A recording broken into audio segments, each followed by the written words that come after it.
To destroy can be a creative urge. Creativity is a gift of God, but it does not include destruction. The American Religious Town Hall meeting is now in session.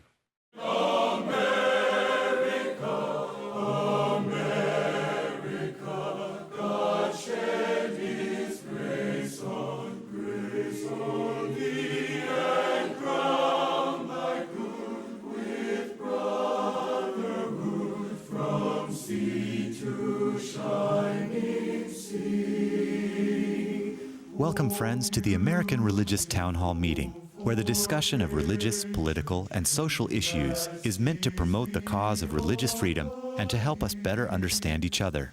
And now, here's your host and moderator, Pastor Jerry Lutz.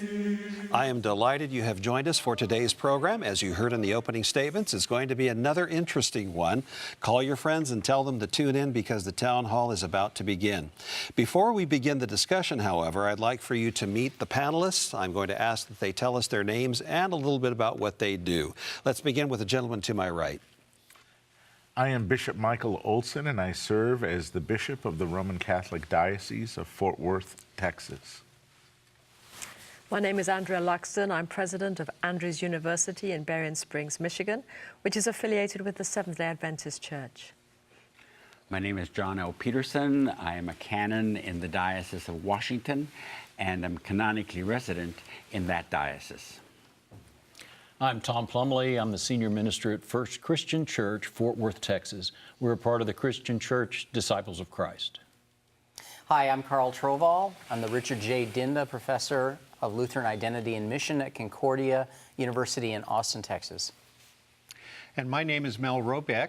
I'm Senior Professor of Church History and Ecumenics and Special Assistant to the President for Ecumenical Relations at Fuller Theological Seminary in Pasadena, California. I am also an Assemblies of God minister. Well, thank you, everyone, for being here today. As you can see, we have a great panel assembled here for this discussion. Today's topic is entitled Creativity and Destruction, and here's why. In October 2018, Sotheby's Auction House in London was shocked to see a painting sold for almost $1.4 million disappearing into a shredder hidden in the painting's frame as the gavel fell. Half of Banksy's Girl with Balloon disappeared in minutes before the self-destruction stopped. Neither Sotheby's nor the purchaser knew what was going to happen to the painting, which is now retitled Love in the Bin. The purchaser, however, continued with the purchase, noting that after she recovered from the shock, she realized she would end up with her own piece of art history. A video released later by Banksy, whose real name remains unknown, later confirmed that the act was planned. In the video, Banksy quotes anarchist Mikhail Bakunin, who once said, "The urge to destroy is also a creative urge." Banksy has consistently used his art, often painted on walls, to comment on political or social issues. This latest act, however, raises some interesting questions about creativity, especially seen in the eyes of a faith community that understands creativity as a gift of God. The panel is asked to consider at least the following questions today. First of all, do you agree with Banksy that the urge to destroy is a creative urge, or was this simply a criminal destructive action? Second question, throughout the Bible there are acts of destruction attributed to God. How do you understand those destructive acts? And then finally, when we accept God as the creator, does that change the way we understand creativity? That is our subject topic for today. I'd like to go back to those who helped to begin the program. We go back to Dr. Luxton and tell us a little bit more about this. This is an interesting case, isn't it? Yeah, it's fascinating. And when you just look at the event itself, it seems to me that a lot of creativity happened. You started with one painting and you actually ended with another. So you did actually have a painting that was creative. If you actually look at the video to see the reactions of people, a lot of other things were created as well. And it seems to me that this is representative of the world we live in, where constantly we have the do-overs. Even when all of us, I'm sure, were involved in art or maybe sculpture of some kind or doing things, we didn't like what we did, so we rolled it all up again, destroyed what we had, and began over. You know, we do one thing, and then it's like, we could make that better. So, you know, like building blocks. Knock it down, start again, build something better. So destruction in that sense, it seems to me, Banski is correct in saying you can destroy in order to build on that destruction to create something. It's not that you destroy and there's nothing there. It's part of moving from one act of creation to another act of creation. Perhaps. But I suppose then my question has to be, is that just because we're in a fallen world? Is the fact that we're in a fallen world change the dynamics of all that happens? And when we see God in the Bible or the way Christ acts, because he too is involved in acts of destruction, say in the temple, is that because of the world that we are in and not the ideal? But I'm going to pass on to my colleagues to talk about that. All right, thank you for getting us started. And speaking of getting started, we also had an opening statement by Canon Peterson. If you could care to elucidate your opening remark. Yes, Andrea, for $1.4 million. Well, it's worth much more now, a lot more right now, I'm sure. So, yeah. Yes, maybe it is worth more than that. Yes. And then you have the point, so I'll quit. First off, I want to say that I personally do not believe that God had anything to do with the destruction of the painting. Oh, no, neither do I. Girl Balloon. That was Banksy. And I'm also glad that you pointed out, you know, the whole understanding of God and the nature of God is that in the Genesis account, the very first words spoken in God's creation, and it was good. And it was good. It was seven rounds of that, and it was good. But then, as you also pointed out, you have Adam and Eve, and then the fall, and attributed to that is the destruction. And then the issue, I suspect, becomes how is God seen in association with that destruction? I mean, in the conquest, all these cities being destroyed, you know, so that Israel would have the land, etc. So you have that type of destruction. You have even, and then after that, you have the flood in which the whole earth is destroyed, and it's at that point that God says, okay, no more of this. I will never again destroy the earth, and the covenant sign for that is, of course, the rainbow.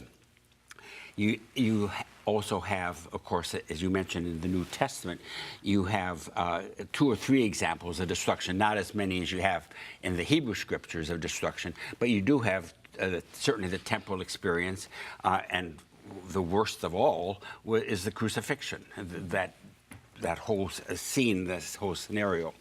And I forgot the Bethlehem, with the destruction of all the young boys at the order of King Herod. So you certainly have destruction in the scripture, and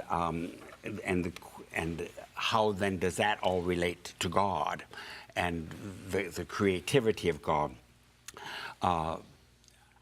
It seems to me that we have to make a separation here between that gift that God gave, it is good, and indeed the promise of the rainbow. And that after that point, then how is the human element involved in that destruction? But I think that the goodness of God is absolutely critical here. All right, thank you. Dr. Robeck, thank you for coming today. Your take on the subject. Yeah, this one was a hard one for me. I don't know much about art. I know enough that when I look at something, I either like it or I don't. And I really like plein air landscapes. I'm not much for still life. I'm not much for, you know, anything else really. I have a certain kind of painting that I really like.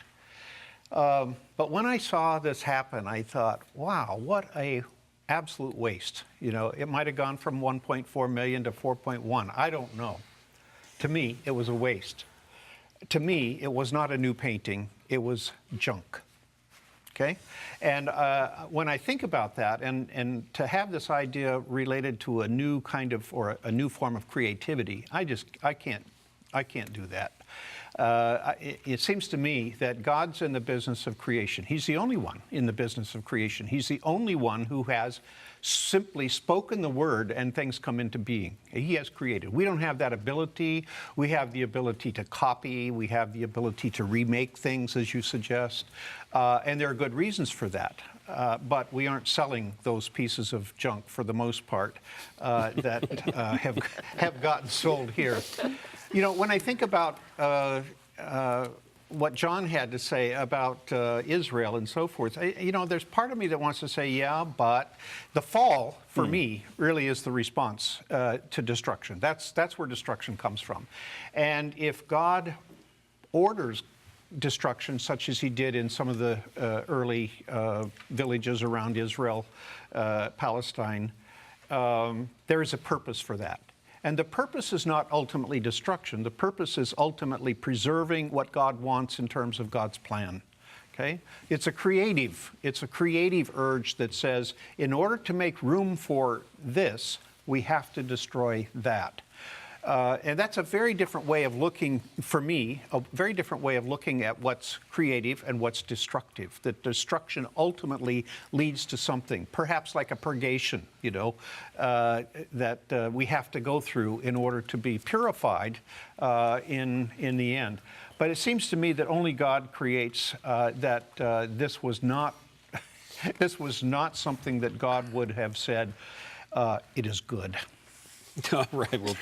Well, don't hold back now. Thank you.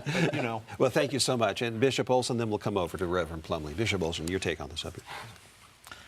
It's one of the most bizarre things I've heard of in quite a while.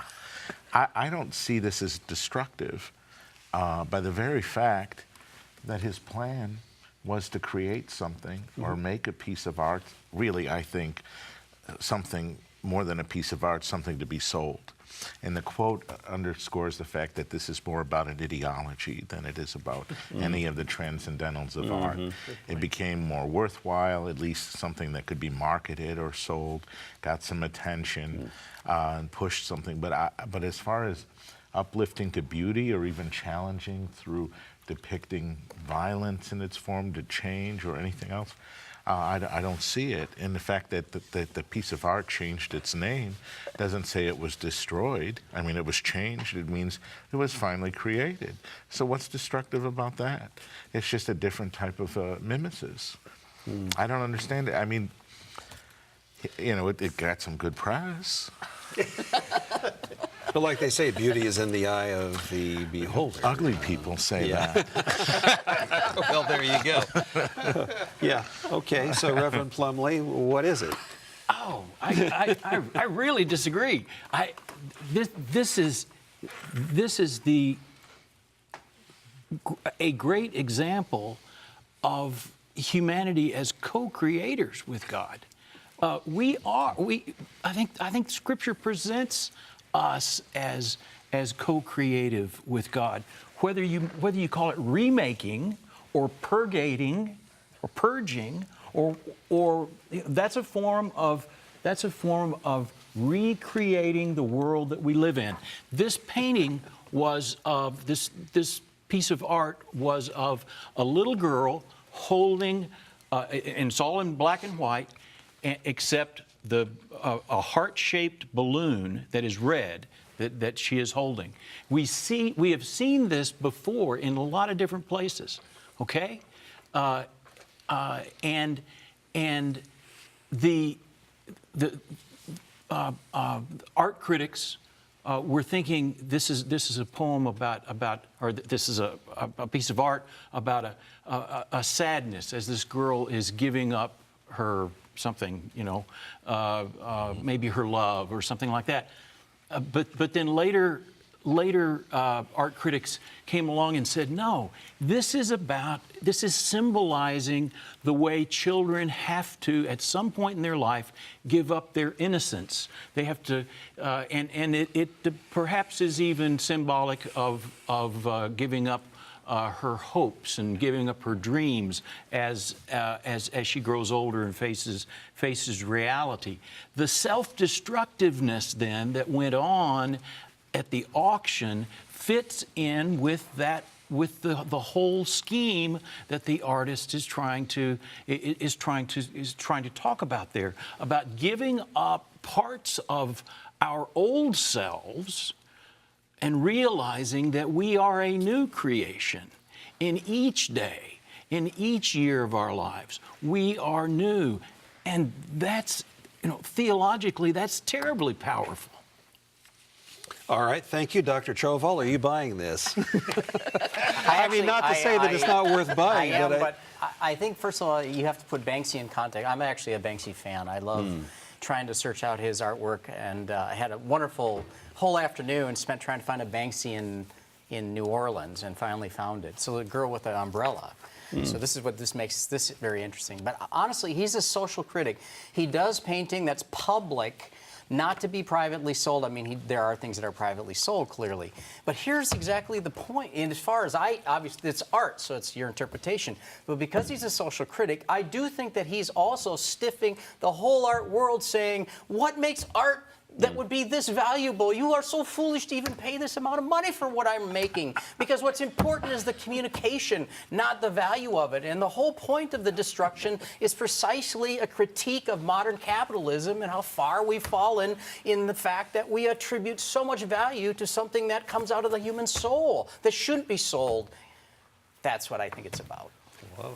We have two art critics in the crowd. Either that or they're preachers. It's very interesting. There's another saying, too, it's not only in the eye of the beholder that beauty is, but there's no accounting for taste either. That's another statement that you often hear, which points out the differences that I think are being reflected here in our discussions.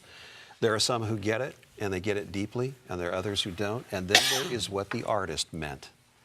And we don't really know for sure, but yet we know, based upon what you've described, that he has done other things similar to this. So, in the end... Well, the artist meant to create something to move us, Absolutely. to move our minds. And that's part of the art. So it's kind of like enacted art. And of course, it's enacted art. The shredder into the frame. Yep. And aren't there absolutely. places in the Bible where there are enacted prophecies?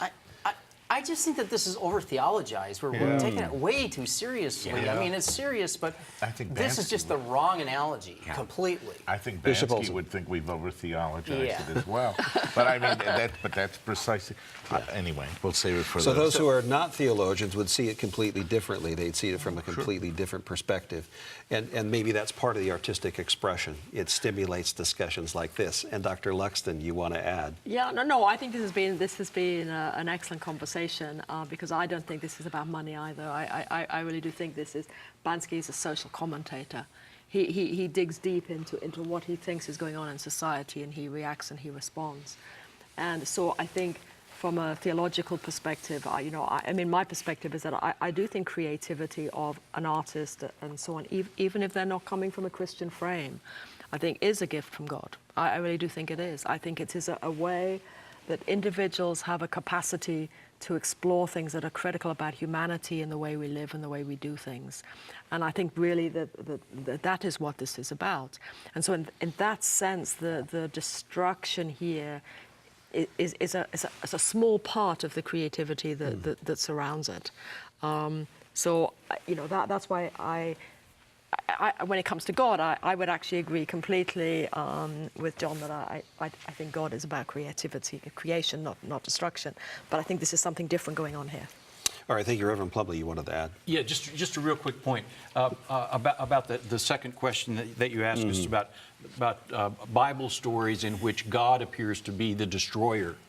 I think most of that is pre-scientific understandings of weather, pre-scientific understandings of what goes of a lot of things that go on in the world, but making a theological point that God is creative even in those events. In events of destruction. All right, well, thank you. And then the flood was mentioned a moment ago, though. That seemed to be caused by God. Well, And you made the point.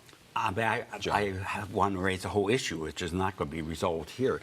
Why are we discussing God in this type of a context if this is just part of a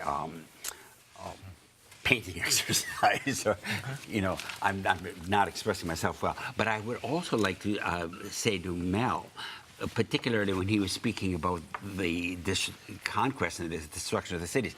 That certainly is only seen from one perspective, and that's ancient Israel's perspective. If you were to ask the Philistines and the Canaanites about that, they would certainly not see that destruction in that way. And on that happy note, we're out of time, unfortunately. I wish we had some more time. I'm seeing another program perhaps down the line, seriously. But there is an important announcement I'd like for you to hear. We'll be back in just a few moments for the summations. Thank you, Pastor Lutz. We hope you are enjoying today's program.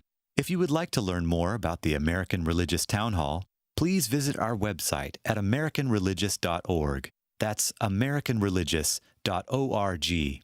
There you can read about the mission and history of the program, learn about the Town Hall estates, and view past programs by clicking the appropriate menu buttons. Each week, Pastor Lutz looks forward to receiving your letters. You may write to him at the address shown on your screen. Send your letters to Pastor Jerry Lutz, American Religious Town Hall Meeting, P.O. Box 180118, Dallas, Texas 75218. That's Pastor Jerry Lutz, American Religious Town Hall Meeting, P.O. Box 180118, Dallas, Texas 75218. Thank you for writing, and thank you for watching.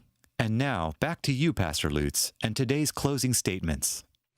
Thank you. Welcome back. Glad you stood by. We're going to go to our summations in just a moment, but before we do, I'd agree with Mark. Please send us a note, a letter. You can send us an email. Go to the website, learn about the Town Hall Estate, some really good information there, and we look forward to hearing from you soon.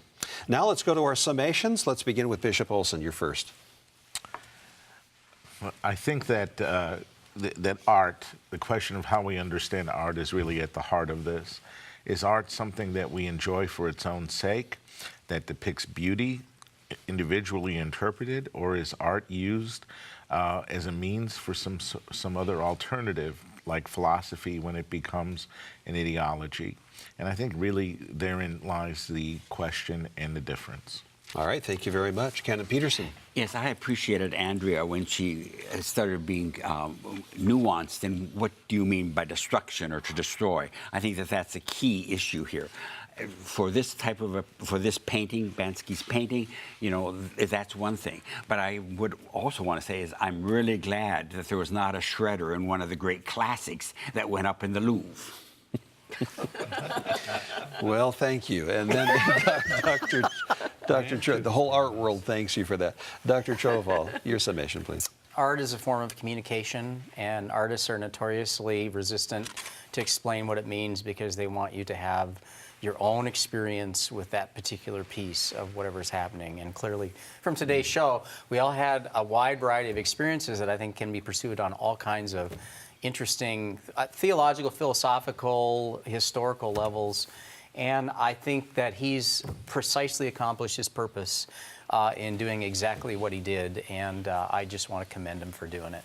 All right, thank you very much. And now, Dr. Robeck, your summation. Well,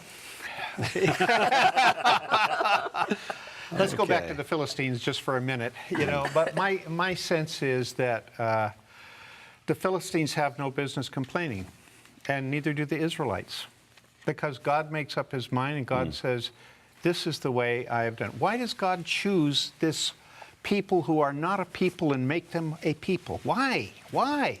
We just simply don't have the answers to that. And it seems to me that God's business of creating for all of creation, the reconciliation of all things ultimately, there's a plan in all of that, so that the destruction along the way is something that he has to respond to, not me. So when I look at this painting, I mean, I think to me it's just a piece of junk. I hate to say that. I don't know Banksy. I don't read his stuff. I'm not aware of him really. But I would have to say there are better ways to make your point, Mr. Banksy.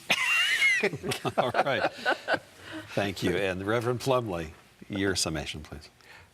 Perhaps the editors of this program could edit in some shredded celluloid or whatever material is used now, raining down over the closing scene of the American Religious Town Hall as we shake hands. And that would be a truly artistic presentation of the town hall dialogue, and it would add to it. Okay. Thank you very much. Dr. Luxton, you get the final word. All right, I've got to go back really to creation, because I really do think that when you look at Genesis 1 and then Genesis 2, which talks about relationships, you have this ideal of creativity and creation. And as John said, that term, it is good, it is very good. You've got that context there of something. But, you know, even from a human perspective, as we look at God's creation, we smile at different things. We experience it and its depths in different ways.